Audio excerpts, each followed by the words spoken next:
1, 2, 3, 4. Hi, my name's Amber Bryant-Peller, and I work on special projects for the Strategy, Innovation, and Partnerships Office, and I'm here to tell you more about the Mayor's Innovation Challenge.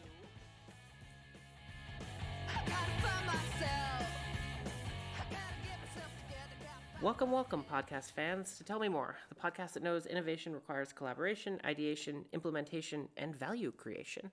How you do that, though, well, that's the challenge. Today, we're talking to Amber Bryant-Peller, who works on special projects in the Strategy, Innovation, and Partnerships Office, about the Mayor's Innovation Challenge. Amber has a unique perspective on this program. For a number of years, she worked as the mayor in the mayor's office and has led the challenge since it began and continues to support this project as it goes into its 7th year. So I'm very excited to have her here today to talk about this very cool program. And just a quick housekeeping note. There seems to be some work underway in City Hall where we record our podcast. It involves some power tools, and we'll do our best to work around that. But if you notice the odd background noise, that might be it. And thank you so much for bearing with us. Thank you. I'm really happy to be here. I'm excited to talk about this exciting project. Perfect. Let's dive in. Want to start by walking me through what is the Mayor's Innovation Challenge? Who are we challenging, and to innovate what?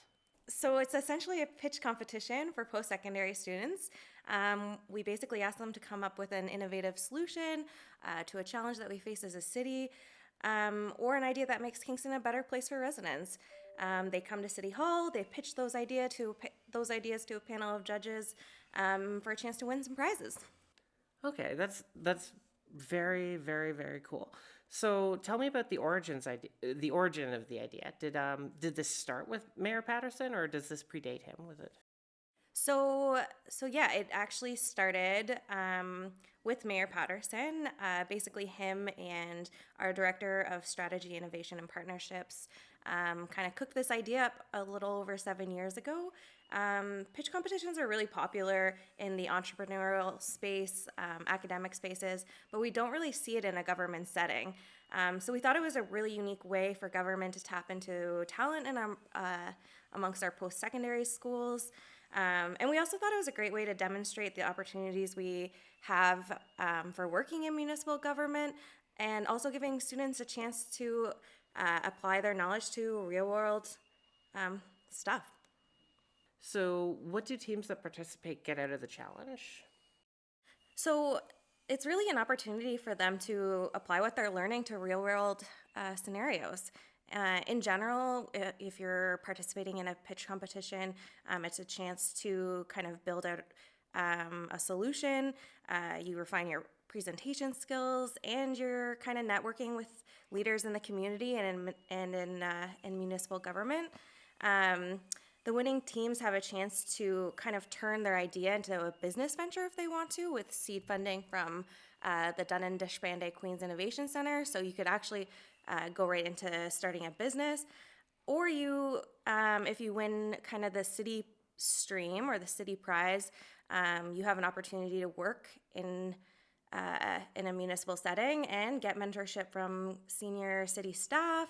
It's just a great way to apply what you're learning to the real world. Okay, that's really interesting. So it's not just exposure, it's not just getting your name out there. There's some really tangible stuff that people can benefit from as part of this project. So I'm going to get to asking about the details of how the challenge works. But before we get there, I was wondering if you could talk about some of the successes from previous years. What are some of the big ideas that have come out of this? What are some projects that stood out for you? So honestly, after 6 years of seeing numerous ideas and winning ideas, what really stands out to me is kind of the range of winning ideas that we've had. We had a group of students propose an idea that utilizes drone technology to assess public infrastructure. We've had GPS technology that basically help to increase accessibility at our public pools. We've seen public art on picnic tables as the winning idea.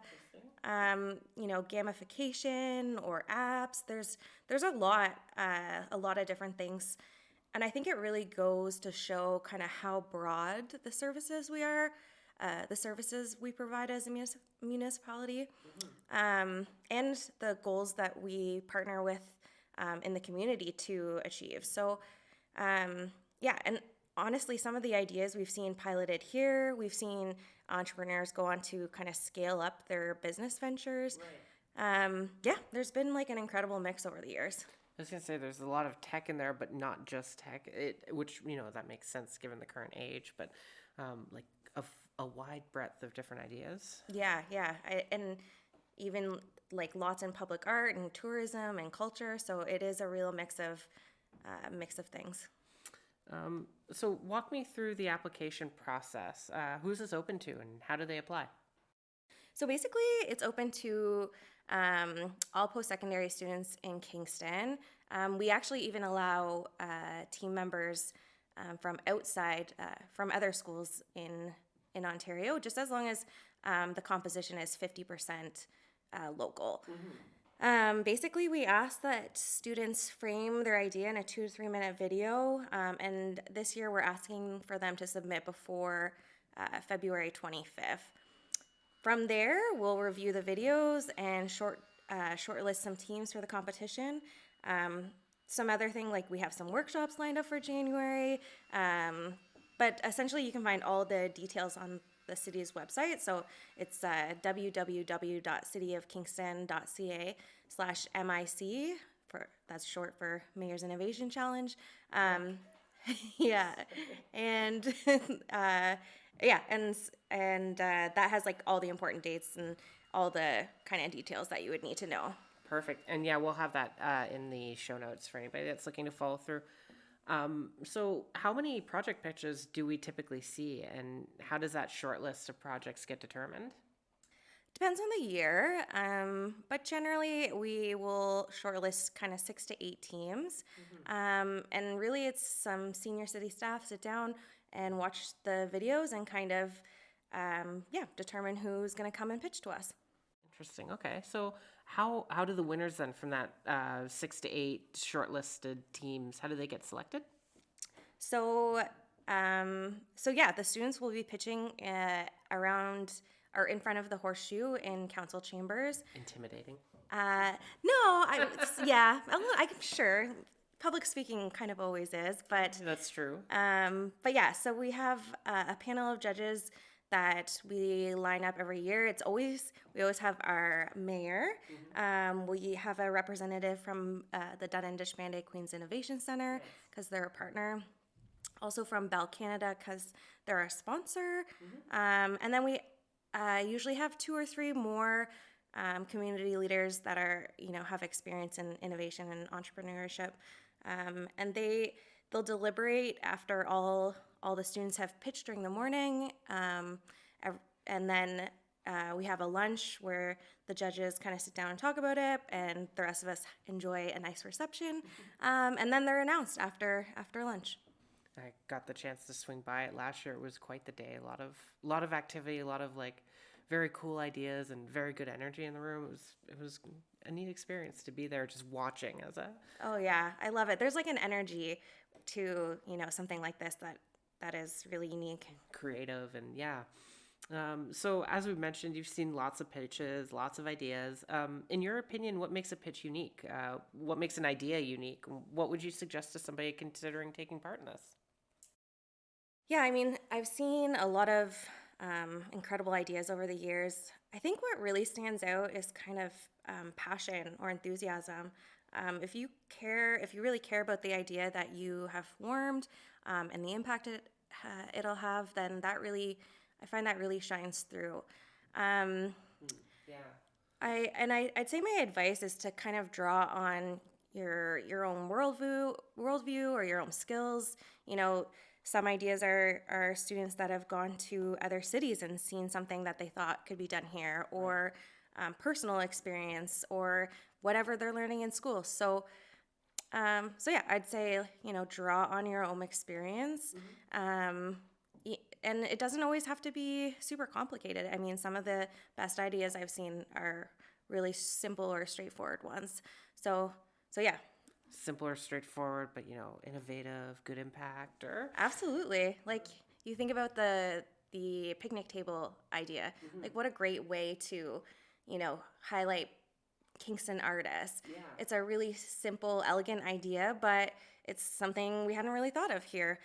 But then some are more complicated, like the drone technology idea I mentioned earlier. So it's a real mix, but yeah, definitely draw on your own experiences. That'll you know come through in how you pitch. Great. Yeah, it sounds like kind of another example of benefiting from the diversity of the community and the students that live here. Yeah. Well, that seems like a great place to leave it, unless you have anything else to add. Not at all. No, this was a lot of fun. I'd say it is one of my favorite days of the year, and I can say the same for the mayor. I know he absolutely loves pitch day, so I'm just excited to see what comes about this year. Me too. Awesome. Well, thank you so much for joining me today, Amber. Oh, thank you for having me. This was lovely.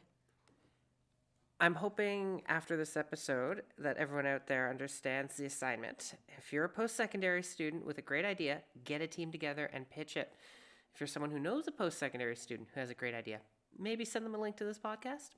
And for everyone else, if you're looking to learn more about the city of Kingston, check out our backlog. We've got 3 seasons of content delving into how the city works. If you have a question you'd like answered or something you'd like us to tell you more about, send us an email at podcast@cityofkingston.ca. Stay well, everyone.